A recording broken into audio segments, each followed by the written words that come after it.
Lalu datanglah segala suku Israel kepada Daud di Hebron dan berkata, Ketahuilah, kami ini darah dagingmu. Telah lama ketika Saul memerintah atas kami, engkaulah yang memimpin segala gerakan orang Israel. Dan Tuhan telah berfirman kepadamu, engkaulah yang harus menggembalakan umatku Israel. Dan engkaulah yang menjadi raja atas Israel. Maka datanglah semua tua-tua Israel menghadap raja di Hebron. Lalu Raja Daud mengadakan perjanjian dengan mereka di Hebron di hadapan Tuhan. Kemudian mereka mengurapi Daud menjadi raja atas Israel. Daud berumur 30 tahun pada waktu ia menjadi raja.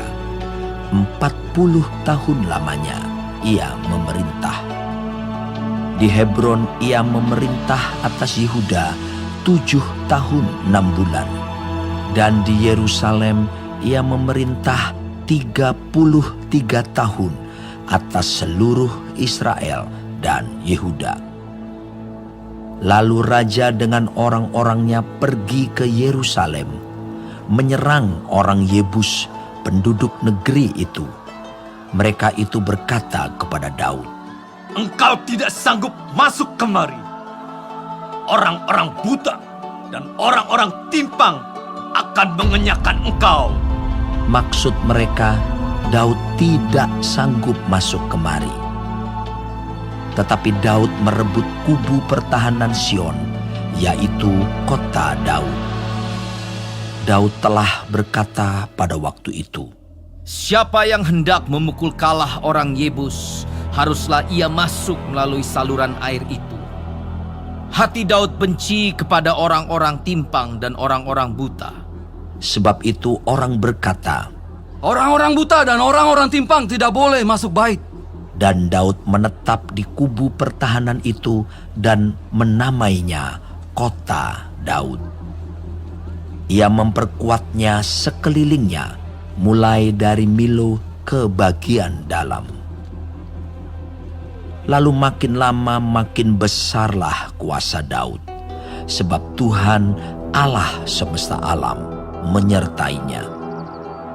Hiram, raja negeri Tirus, mengirim utusan kepada Daud dan kayu alas, tukang-tukang kayu dan tukang-tukang batu. Mereka mendirikan istana bagi Daud. Lalu tahulah Daud bahwa Tuhan telah menegakkan dia sebagai raja atas Israel dan telah mengangkat martabat pemerintahannya oleh karena Israel umatnya. Daud mengambil lagi beberapa gundik dan istri dari Yerusalem setelah ia datang dari Hebron, dan bagi Daud masih lahir lagi anak-anak lelaki dan perempuan.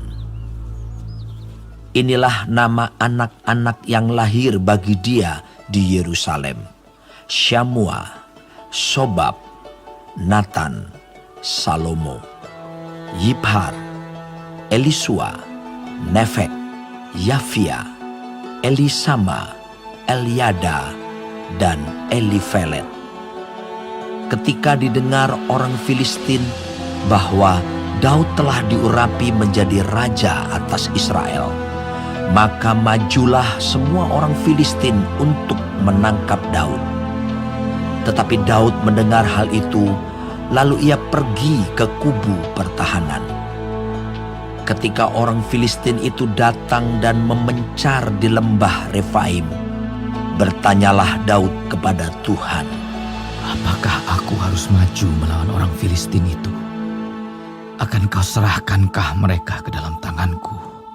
Tuhan menjawab Daud, Majulah, sebab aku pasti akan menyerahkan orang Filistin itu ke dalam tanganmu. Lalu datanglah Daud di Baal Perasim dan memukul mereka kalah di sana.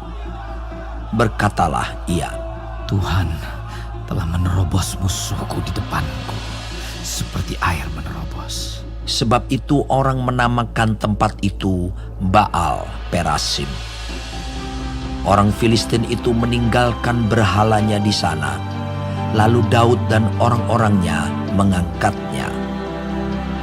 Ketika orang Filistin maju sekali lagi dan memencar di lembah Refaim, maka bertanyalah Daud kepada Tuhan, dan ia menjawab, Janganlah maju, tetapi buatlah gerakan lingkaran sampai ke belakang mereka, sehingga engkau dapat menyerang mereka dari jurusan pohon-pohon kertau.